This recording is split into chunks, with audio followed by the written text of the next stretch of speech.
Syak pelim keput ke Barcelona haka Atletico Madrid haka jingil kai semifinal hak Copa del Rey.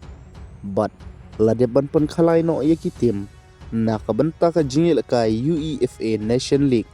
jong usnem arjar arpen riu arpen nyo. But syak pen kut no ka Arsenal haka Brentford haka jingil kai Premier League. Kabalabu jing kermen shushu ia ka Manchester City ban buddin ya ke Arsenal haka title race jong ke Premier League. Hadin maka Brentford kalala pan pernikat ya ke jingil kai Premier League. Persya ya ke Arsenal kabaka Arsenal kal drop R point na kami iking point na kabakili yasam markel yang marshi point lang ba way cool haka na ke jingil kai haka ba menta ke Arsenal kala bantam point tang so point ya ke Manchester City haka may iking pon jong ka Premier League. Kadba habang ipaipat nakaway ka jingil akay kata hapden ka Atletico Madrid persya ka Barcelona haka jingil kun semifinal haka Copa del Rey kata haka jingil ka jong ka First League ka Atletico Madrid kalala ban tep kaput ka Barcelona lang ba saw lanat cool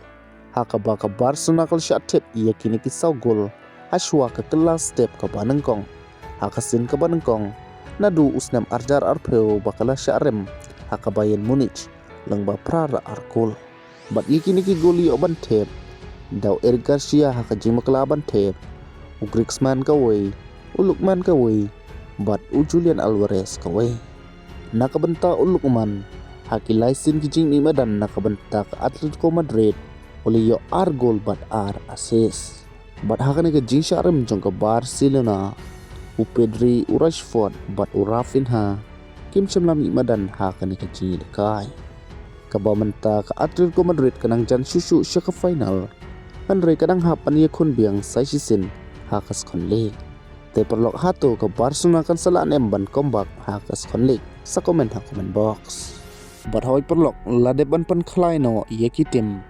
jong ka UEFA Nation League nakabenta ka jingil kai ka bansawan kata usnem arpun riu arpun nyo haka bala de piano yakitim halaki jong ki group stage nakalik haka group 1 kadon ka France ka Italy ka Belgium bat ka Turkey haka group 2 pat kadon ka Germany ka Netherlands ka Serbia bat ka Greece kadba haka group 3 pat kadon ka Spain ka Croatia ka England bat ka Czech Republic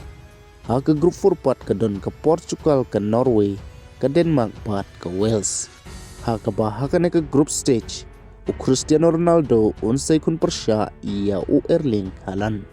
lada u Cristiano Ronaldo umpat siyang taj haka region u kadba haka League B pat kadon ka Scotland ka Switzerland ka Slovenia bat ka North Macedonia haka group 1 haka group 2 kadon ka Hungary ka Ukraine ka Georgia bat ka Northern Ireland haka group 3 kadon ka Israel, Australia, Ireland bat ka Kosovo haka group 4 kadon ka Poland, ka Bosnia, ka Romania bat ka Sweden teperlok haka semoy ka Baldeb kade ka Portugal ka balala aban Kori ka namlado haka UEFA Nation League da ka bakalala aban pelim ya ka Spain haka penalty shootout bat iya gini pat kibadon haka League B, League C, League D kim dan ka jingil ka final Andre Kio ay ka promotion kata ka jimpan kiu kurdan lada kila aban job haka group stage cuki nuksa kum kitim gibadan haka League B kisya pan kiu kurdan haka League A bat si syaka B kum tahi terter